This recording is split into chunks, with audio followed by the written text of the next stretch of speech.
سلام.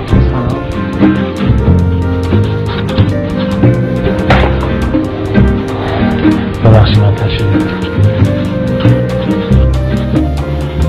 قبل از اینکه بریم سر اینکه شما چه کارهایی بلدی و چه کارهایی کردین، من یه سری توضیحات راجع به این کار بدم بهتون. این شغل فقط یه شغل نیست. انشالله اگه قسمت بشه و شما اینجا مشغول به کار بشین، تبدیل میشه به مهمترین شغلی که تو زندگیتون داشتید. این شغل هم مثل شغلای دیگه نیاز به مهارت‌های خاص خودش داره. اولین مهارتی که شما توی این کار خیلی نیاز دارید بهش تحرکه. شاید در تمام طول ساعتی که توی این کار هستین شما یک دقیقه هم نتونید بشینید. میتونم بپرسم این کار رو چند ساعت داره؟ کل ساعت هفته میشه چند ساعت؟ اونطوری که نمیشه خیلی فکر نمی‌کنم بتونم اینقدر درست حرکت وایسم. حالا بزن تا آخر من بهتون شرایط لازم رو بگم. ممنونم. این کار به یه آدم نیاز داره با دایره صبر خیلی بالا. آدمایی که شما باشون سر کار دارید آدمای بسیار حساسه و نیاز به توجه شما دارن. صبح تا شب باید بهشون خدمت کنید و شب شاید همون آدما ازتون بخوان تا صبح باهاشون بیدار بمونید. نمیشه که اینطوری باید بشه. شاید همون آدمی که شما دارید بهش سرویس میدید سرتون داد بزنه ولی هیچ چی نباید بگید.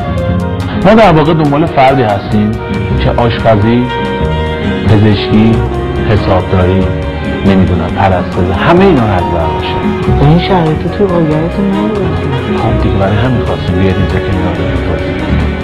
شاید اون آدمایی که شما باشون سر کار دارید ازتون یک لحظه سرویس پزشکی بخوان، یک لحظه سرویس پرستاری بخوان، یک لحظه سرویس آشپزی بخوان، یا شاید همه رو یک جا.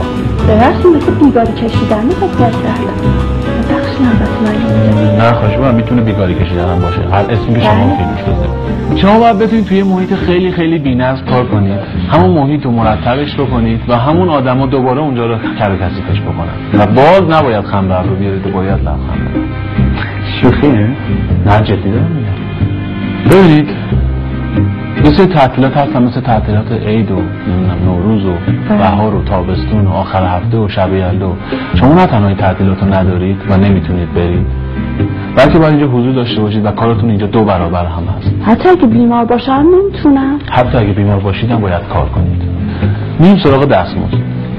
با تمام شرایطی که بهتون توضیح دادم، حالا سخت یا غیر سخت، شما رقم پیشنهادیتون چقدره؟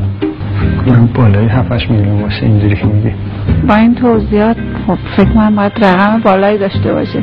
دیگه تو 5 میلیون کمتر نمیشه. خب اصلا هیچ کاری نیستش که در این حد باشه. فکر نکنم مبلغ خاصی بشه گفت برای این کار. باید بهتون اعلام کنم توی این شغل مطلق حقوقی به شما پرداخت نمیشه. ببخشید خب شخص باید خیلی دیوانه باشه که واسه این کار چه آگهی زدید؟ حالا با تمام این شرایط این شغل رو قبول میکنید؟ نه. و اگه الان بهتون بگم با همه این شرایطی که بهتون گفتم و بدون 1 ریال پول خیلی آدم ها هستن که دارن این کار رو انجام میدن، باورتون میشه؟ هستن؟ کار میکنن؟ دارن کار میکنن. یه نفرم نه، میلیاردها آدم توی کره زمین با این شرایط و بدون 1 ریال پول دارن کار میکنن. حتما خیلی مهربونه. میخوام ببینیم کیان؟ کیان؟ مادر.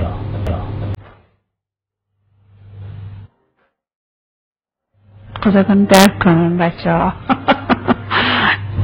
که یه عمری زحمت میکشن آخرشون واجب نمیگیرم.